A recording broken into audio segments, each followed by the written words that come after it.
What's going on, everybody? Welcome back to the Turn of the Jets podcast. I'm your host, Will Parkinson, at WillPod11 on Twitter, Instagram, and TikTok. Joined by a very special guest today, Bryce Huff, New York Jets defensive end. Bryce, how you doing today? I'm good, man. How are you? I'm good. I was excited to be out of camp, and on Saturday, you hit a couple of nice spin moves, went viral on Twitter and stuff like that. How's the first couple of days of camp been?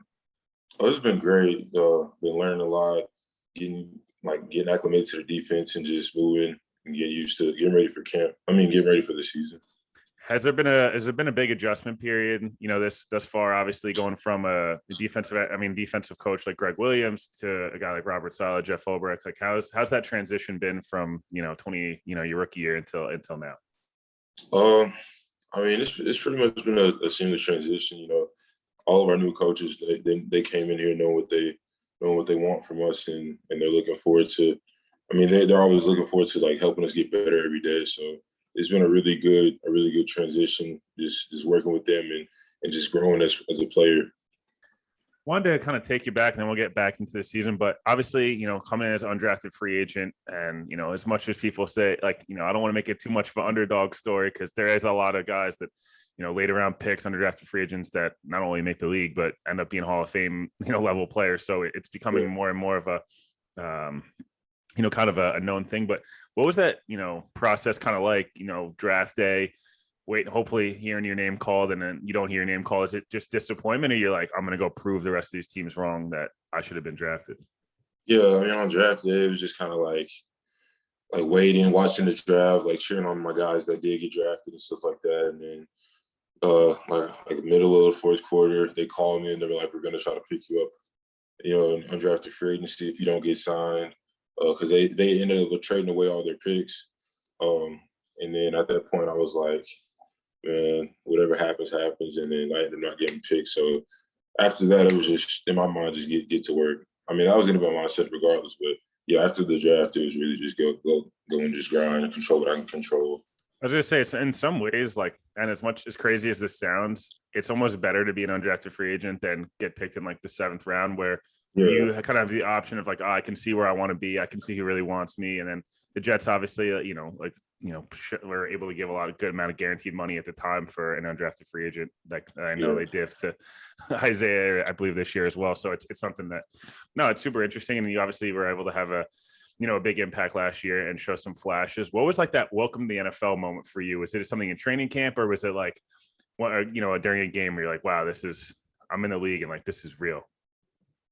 My welcome to the league moment, I didn't have any crazy moments like that. I remember just making a play against the Broncos, like a TFL, and then I saw it on Snapchat, on the NFL page, wow, it's crazy. That's probably the craziest thing that happened. But other than that, I didn't really have any shocking moments that just woke me up to the NFL. I got here and I was just expecting the craziest, speed of the game and just the most intense, things ever. But I felt it was a pretty good transition to the league. You didn't have the clip of Trent Williams taking a linebacker's head off on Arizona. You're lucky you didn't have that happen. Yeah. But no, and then, I was kind of curious, obviously, you guys came in as a rookie class, a pretty large, size class. And that's not just Mekhi being a large human being, but do you guys have a different bond? Is it something whereas a recruiting class, or is it not so much that atmosphere where everyone's just kind of trying to fight to make their name in the league? Or is it this bond of we all came in together? I feel, we're all cool with each other, but as a whole team, we just come to work every day. So it's not the rookies sit together or these guys sit together. I feel all of us just come in with a common goal in mind. We've all just been grinding and trying to get better every day. How's the transition been now? Obviously, things are starting to, we're starting to work our way back towards, a normal sense of life. And, rookie year, COVID, no fans, strict protocols and things like that. Have you felt the difference already between minicamp OTAs and beginning of training camp versus, 12 months ago, where you're at with everything? As far as COVID goes, or? Yeah, just COVID and just feeling I'm going to go to work and I don't have to worry about as much outside noise, from a lot of different, senses in the word. Yeah.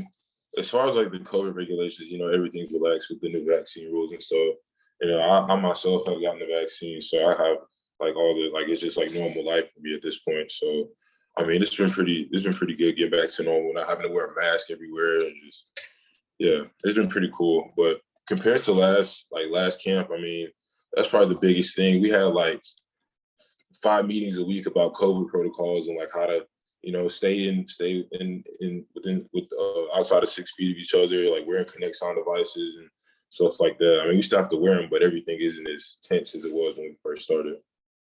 Yeah, no, I mean, I can only imagine it's been a big difference and things like that. And, obviously we're hoping to get, 100% capacity and like it looks like in stadiums. How excited are you for that? I know you mentioned this. We kind of talked about this off air, but that preseason game and that week one of like hearing that roar of a crowd that you've just not been able to have yet of in your NFL career. Yeah, it's going to be crazy. I'm not like, we had a couple games where there was like fans in the stadium, like Kansas City and I think the Colts and Miami, those are cool. But like to go into MetLife and see the Jets fans, like these guys are on our side, like that's going to be crazy. And just hearing them scream when we make plays and stuff like that, it's going to be a really cool experience. Because last year, I know, like if I made a play, it would just be like I was at practice or something. Like I would just get up and walk back to the huddle. So this year, hopefully, we can have some fans that are hyping us up.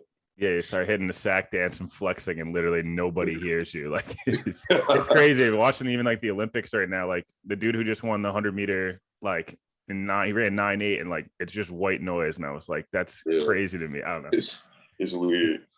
It's got to be a weird feeling, but obviously, you're going into year 2. It's January. New coaching staff comes in. You hear Jets are interviewing Robert Saleh. They've made the hire. What's the reaction like? Obviously you went from an offensive head coach to a defensive head coach now. Is that something you're like, wow, you got really excited, or it's just like, I saw what he did with San Francisco, I can't wait to get after the quarterback? I mean, yeah, definitely what he did with San Francisco. Just like seeing how those guys were just playing like lights out, like on defense, just absolutely just killing people. So that was like, I was hyped about that. And then like having a defensive minded head coach, that was pretty cool. Cause I know like my high school head coach was defensive minded, and just like how practices were running and stuff like that. It's a little bit different, and just like having that defensive minded head coach is just cool. So yeah. Is it a little crazy that your head coach everyone asks him how much he benches and he looks like he could still give you 5 or 10 snaps? Is it like a little different? Like, I don't know if I walk by this guy, he might try to hit me. Yeah. I asked Eric Coleman, who was a former Jet, on the podcast, if he thought he could bench more than Robert Saleh. He's like, I don't know. He might have me now. I don't know. He might throw 225 around. But who was like maybe the 1 or 2 guys last year you played offensive line wise, or maybe a skill guy that you kind of got out in the flat and tried to tackle, that you were like, this dude is just an elite level player? Is there somebody that stood out to you, or is kind of everybody was just like, I want to try to take people's head off no matter who it is? Like for me personally, like I mean, I always go into the same mindset every game, just having like as much like being as focused as possible. But I would say, if anything, the O-line from the Broncos, I feel like they were like, it was a weird matchup for me personally. I'm not sure why. I'm definitely have to dive into that film. But besides that, I feel like I go into every game with the same mindset. And even that game, I had some good plays, but I just know like technique wise, I feel like they were doing some good things that game. What's going to be, kind of led me right into my next question. What's going to be the biggest difference for you guys? The Jets have been a 3-4 team for probably since the late 2000s. Going to that 4-3 now, which I think kind of suits you guys better personally. From like all my knowledge, I felt like everyone kind of gets more in a natural position now. What's that transition going to be like? Is it going to be difficult to kind of move in, or it's just like a natural, like, I'm going to put my hand on the ground and keep grinding when doing what I'm doing? Oh, I feel like it's definitely been a natural transition. All of our guys have played with their hand in there before. Like everything's within our skill set, and like we're all capable of doing our jobs to like the best of our ability. So, I mean, it's been a really seamless transition, especially for D-line. Yeah, no, you guys have a super talented group, and there's a lot of people that obviously stand out. I've written about Carl Lawson a bunch of times, and I think it's just he's kind of like the guinea pig right now for the analytics community to match up sacks and pressures and stuff like that. Yeah. What's the impact of a guy playing like with Carl right now to kind of help that defense as a whole of somebody that's just a relentless. I mean, watching him in person, I haven't been able to until the other day. Most of you guys have been able to watch him in person, obviously, but he just like, it looks like his quickness and then his ability to just like read the play so quickly really stood out to me. Is that something that stood out to you playing alongside him now for the last couple of months? Yeah, definitely. I mean, like I said before, Carl, like every time we line up in practice, whether it's in indie drill or we're in team, he's always full speed. That intensity never goes away. So he's always just practicing his game speed, practicing his steps, practicing his get off, his stands, everything. He takes pride in everything he does. So, I mean, personally, for me, like being a younger guy and like being able to watch somebody that's been in the league, he's on his second contract, he knows what it takes. I couldn't ask for more than that. Just having somebody like him in the D line room it's been great. So. Yeah, I was gonna say, and I mean, even a guy like Sheldon Rankins to me, who's somebody that like might not always burst out of the stat sheet or fully fought Ducati as well. Somebody that just like can eat 2 or 3 blocks, and it's like, all right, I'll take my one-on-one matchup here. Like, I was kind of curious. Obviously, we talked a little bit about you transitioning to the NFL and things like that. How have you been able to transition? We talked about the spin moves and joked about that, but how do you go about implementing a move for people that maybe haven't played or don't really understand D-line from that perspective? Like, how much effort and time do you put into kind of developing a new pass rush, whether it's a swim move, you're dipping, whatever you're going to do? Like, how much time is going to put into that, and how much practice do you feel like you really got it down? I mean, I feel like certain moves like that are extremely technical. It takes some real like work. Like for me, most of my moves came to me naturally, like as far as the speed dip, like bull, things like that. But the one move that took me a while to get good at was the cross shot. And like, cause it's weird movements. Like you have to Euro step, you have to catch a O-lineman's hands from over top. That probably took me like 3 or 4 months of consistent work to get that down. And even still think it can be better. Like everything I do can be better, of course, but yeah, I'm always working at it, whether I'm just like walking my dog or after practice, during practice, I'm always, just like walking through the motions, like walking through the weight room, like I'll cross chop on a weight rack or something, just walking through it and getting that muscle memory down. So yeah, I put in a lot of time for it. I would judge you very heavily if you didn't just give me that answer, because my brother plays D-line in college right now, and literally he'll walk by and it's just everything is like, I'm like, Yeah. Dude, what do you, I'm like, you just punched me in the back. What was that for? He's like, I got to get it in. but no, obviously, what have your impressions been like? You guys have a super young roster. You have got some veterans, obviously, CJ, Marcus May, Morgan Moses, who just came over, who Makai makes him look small, but he's a gigantic human being. I got to watch him up close the other day, but what's the impressions been like of guys like Elijah Moore and Zach Wilson? So far, Elijah Vera Tucker as well, who you obviously get to go against more. So what's it been like watching them in person and be able to actually compete with them on a daily basis, from college to the pros? Yeah, I mean, they come to work every day, just like the rest of us. Like they all take pride in their work and they've all been out there grinding. So, I mean, it's been good to see like they aren't showing up and just like going through the motions. Like every person that you just named has been like doing what they're supposed to do, like taking pride in their work, and yeah, they feel right in, just doing like going to work every day.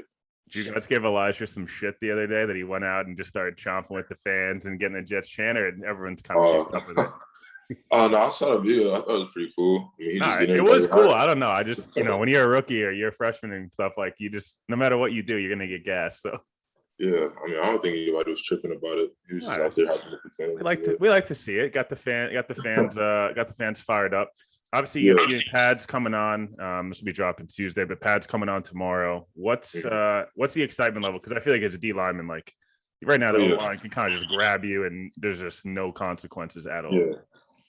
I mean, I know what's going through everybody's head, like the whole D line. Oh, we coming to bull rush tomorrow. Like, it's like OTAs, and then like the first part of camp, there's no pads. So when it comes to your rush, like there's no threat of a bull rush. So all the linemen do, like if you take a bull step at them, they're not gonna stop their feet. So like it like having a bull rush and being able to work that bull rush really opens up your arsenal, because there's always that threat of a bull rush. Because I can at any time I can convert my speed rush to a bull, or like I can convert that fake inside step to a bull and stab and go So it's really going to open up everything as far as physicality in the pass rushing game. And in the run game, of course, just being able to lean into somebody is going to really, it's going to make a difference when it comes to being physical and defense. Yeah, it's funny. There was a couple runs the other day that people were like, oh, he broke a run there. I was like, dude, he would have gotten clothesline 4 yards in the backfield, but if they even had uppers on. But obviously there was one of the things I wanted to ask you about, in terms of that too, is there's, a couple of people, Carl Lawson beats Mekhi Becton. Like, is Mekhi struggling? Or, Bryce Huff beats Morgan Moses. Is Morgan, how's that, how important is that kind of that iron sharpening iron? I know Mekhi said that, in the presser the other day, but how important is that for you guys of just I want to win every battle, but I know going against two guys who are, very, very good left tackle and right tackles in the NFL. Yeah. How important is that to you on your development? It's extremely important. Especially Morgan Moses being a new tackle, is, going against George, we've been going against George the past year, so there's certain things that he does that Morgan might do differently. And every tackle is different. So just having an extra look. And then even with George, every time I'll go against George, if I did something that would throw him off, he would be like, oh, you can do this different. You can do this better. And then same thing with Morgan Moses. If I was working a speed dip and he was like, oh, you telegraphed that dip. It's just so having those older guys in the offensive tackle position really helps a lot. And then with Carl being older than Mekhi, he's doing things that most DNs can't do. Carl is good at what he does. So I feel like that's helping Mekhi get better at the same time. So yeah, like you said, iron sharpens iron, and every day O-line or D-line go to work, and we just help each other get better every day. So yeah, I feel like the better they get, the better we get, and it's just vice versa. Yeah, no, I mean the goal, and I know this is maybe it's just me playing college, but you almost wanted your practices to be harder than games. And I know people say that all the time. That's the Bama guys say that all the time. It's I'm sure Quinn has probably talked about this, but their practices probably are harder than 99% of the games, other than maybe they play 2 or 3 games a year. It's you're going against dudes who you are making you better every single day. And that's that's what matters most. A guy obviously that you have not gotten a chance to play with in a game yet, but who has been an all-pro in this league. CJ Mosley looks fantastic just from a weight perspective. He looks just like he did, 2 years ago in the infamous Buffalo 3-quarter game. How important is having, your middle linebacker out there, a leader, a veteran presence that everyone's this dude when he's right is a dog? Yeah, just having somebody that knows that takes detail, that takes pride in their work, and they know what they're doing at all times. They're always focused, whether it's meetings on the field, recovery work, he's about his business. So just knowing that he's doing what he's supposed to do, it helps me in my mind. All right, I got people on my team that come to work every day just as hard as me. They're gonna put on for me the same way I put on for them. So that's really cool. We'll do some fun questions real quick, but obviously expectations kind of all over the board, and I feel like some people, if as long as Zach Wilson's good, that's all that matters this year. Oh, they want it. The Jets win 5 games. It's better than they winning 2 from last. This is not my takes. This is what is out there. Mm-hmm. What's your expectations, both on a personal level, and then from a team wide? Do you guys talk expectations? Oh, we need to win this amount of games. Playoffs is the expectation. What's the vibe in the room? Because the culture seems like it's changing. The energy is it just is different from the outside looking in. What's the vibe in the building for you guys? Nobody wants to lose. You know what I'm saying? So when it comes to showing the practice every day, we practice to win. We're practicing to have the best possible season. And we're gonna tell from my perspective, what I've always been taught from high school to college, we take it, go 1-0 every week, week by week, focus on the present, and the future will take care of itself. That's how I think about it personally. So every day, just go in and get better, control what you can control, and then whatever happens down the road happens as a result of how we prepare and how we attack every moment. So yeah. And in terms of do you guys listen to a lot of the outside noise and stuff like that when there's negativity around the team, or is it we want to shut these people up, or is it just ignore them, they're not in the building, they don't know how hard we're working? I personally don't pay attention to it at all, so I couldn't tell you. But yeah, so I guess if there wasn't any negativity, I wouldn't be affected by it. I don't really get into that, that scene or whatever. Yeah, not checking the trolls on Twitter. Nah. No, but we're getting some fun stuff here. First question, college related. Why is Memphis randomly kind of feel like running back you at times? Like you guys have had some like dogs come out of Memphis at running back. That's just like it kind of randomly happens. Like, is it just the way people recruit, or like is it just like you guys develop running backs really well? It might be like we develop guys, and guys are just dogs from the jump. I guess they get overlooked by Power 5 schools, and just because like we've had Daryl Henderson, Patrick Taylor, Antonio Gibson, D'Angelo Kenny Williams back in the Gainwell. day, right? You said what now? Did D'Angelo Williams go to Memphis too, or no? Yeah, he he did too. Yeah. Just a ton of guys. So. Yeah, no, I was thinking about it. I was looking at it the other day. I was like, there's actually been quite a few like legit NFL dudes that are at running back specifically, but who's best trash talker offensively and best trash talker defensively on the team right now? Oh, I couldn't tell you, honestly. Who's all right, fine. Who's the one that just does not shut up the entire practice? Like he's just like yapping all the time. I couldn't tell you that either, honestly. I honestly don't know. I'm like when it comes to practice, I'm like locked in. Like so if somebody was talking or like chopping it up, I wouldn't even notice it. I don't know. I feel like Elijah Moore strikes me as a guy that is always talking all the time, and then like obviously, I'm not sure defensively. I feel like Q just like is one of those guys who's just always like it might not even be serious. It's just like talking the whole time, but who's, obviously week 1, you get to go against Sam, who, former teammate and stuff like that. Have you guys like the team is like, oh yeah, we can't wait to go against, we love Sam, but we can't wait to go against him and sack him? Or is it like, you're not really thinking a bit too far into it that yet? No, I haven't thought too much about it. I just know like, yeah, I don't know. I mean, it's the first game. Everybody's going to be hyped, So yeah, I'm excited for it. I'm looking forward to playing him like I am like anybody else. I know it's cool, like, going against him because he's my old teammate. But yeah, it's just like the first game, so we're just gonna attack it like we would any other team. How obviously, who were some of the guys growing up that you tried to model your game after? Was there like a specific like edge rusher you were like, I want to be like this guy, or is it like I'm just gonna take bits and pieces of a lot of different guys? I feel like it's definitely the bits and pieces. I watch a lot of people, but I always find ways to make it my own. Like, I know coming up through college or through high school and college, I was watching Hassan Reddick. I was watching Shaquem Griffin, who was Von Miller, of course,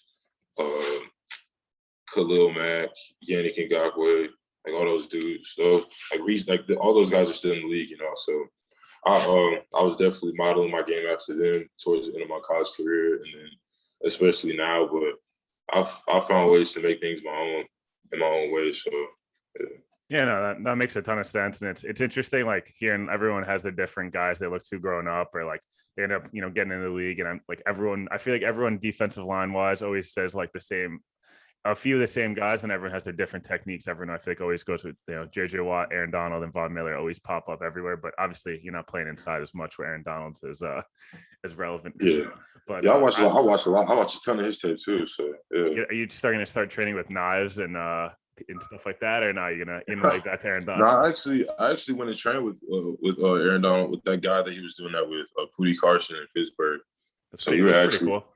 Yeah, we were actually doing those knife drills, just like working our peripheral vision and just like feeling somebody's hands before they actually hit you and stuff like that. And then also just like those different techniques. They work like Egyptian like hand combat. So I was up there doing that for a couple months off season.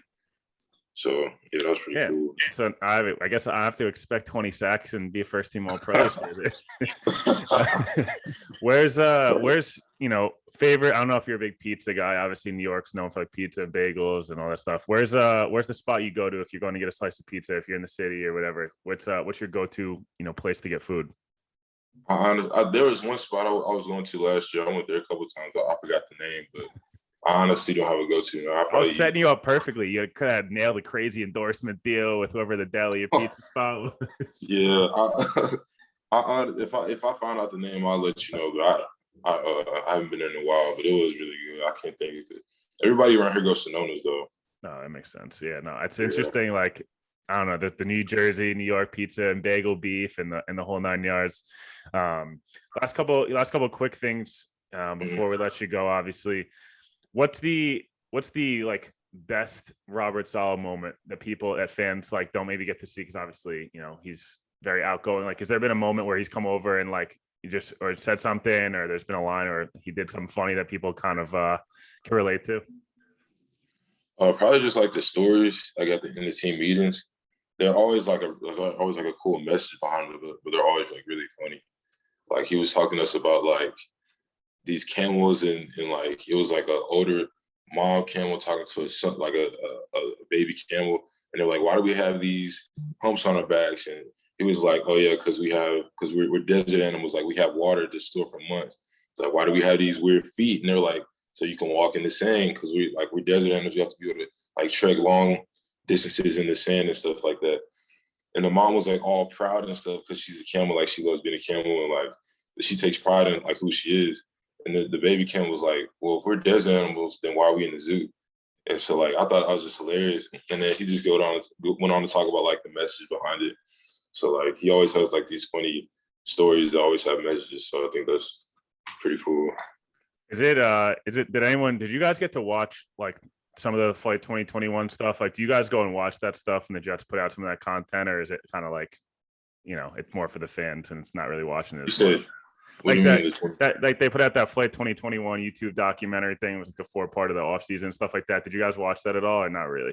I didn't get a chance to watch that. They were making fun of Mike LaFleur's his monitor, whatever that's the biggest monitor screen in his office I've ever seen in my entire life. Stretched the entire length of the room.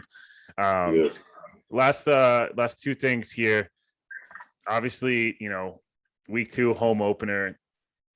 Do you have a preference on who you're going to play, Cam or Mac Jones? Or are you just like, I just want whoever the quarterback is, I want to get a sack and hear the crowd go crazy? Yeah, it does not matter. Whoever the quarterback is, I'm going for him. I honestly can't wait for the season to start. I've put a lot of work in this off season. So especially like home opener is going to be crazy, but like any game preseason, I'm excited because like just to see how everything plans out for the team and then myself personally, just because I know how much everybody's been working for it. Yeah, no, I mean, I'm super excited. I mean, you guys should be excited. It's like you work all year to get 17 games now in front of the hundreds of thousands of people. So obviously the jerseys. This is the last one. I don't know how much again you guys pay attention to this, but the jerseys have been a big thing on social media right now. Of like the NFL is bringing back the throwback uniforms. I don't know how much Jets history you've gone down, but the Titans jerseys are very popular with the fans, and then the just more of the retro Jet stuff. Have you gotten to take a look at those the old Titans jerseys? Yeah, I have seen it's like gold and navy blue kind of. Yeah, it looks nothing like the Jets now. Yeah, I've seen them. I think they look pretty good, like in the modern type of jersey and like helmet. I feel like it'll look crazy, especially if like they put like a new age twist on it or something. Like it'll look pretty cool. I hope they bring back those. Yeah, no, I mean it'd be great for the fan. The last couple of years they were worn, the Jets were pretty good. So I think people will be excited about that. I know the answer you're going to give me to wrap this up, but I'm going to ask you anyways. Is there a matchup on the schedule, either from an offensive line, an offense as a general perspective, a city that stands out to you? You're like, oh, I can't wait to go play in LA, or I can't wait to go up against this guy. Is there any that stand out? Or it's just like I just want to eat every week. Yeah, every week. Yeah, definitely. I want to eat every week. Yeah, just every week. Same mentality. Yeah. If anything, I'll be like outside of just going to work myself every week. It'll be cool to see like some of the best like DNs go and play in games too. Just like from other teams, being able to see them in person, see how they play in person. I think that's always cool to see. Yeah, no, you guys got a lot of people. You get your boy Von Miller on the schedule. You get to go out to LA and stuff like that. So I'm super excited. We obviously really appreciate you hopping on, and this will be coming out Tuesday. So we'll get a day of full pads, and then fans will be there. Fans will be there Tuesday when this drops. So hopefully you hit a couple spin moves, give some people something to cheer about. You can, no, we appreciate it, and good luck this season, and we'll have to have you on, and have to have you on again, and look forward to seeing a bunch of different sacks and TFLs in the stat sheet. Yes, sir, definitely. I appreciate it.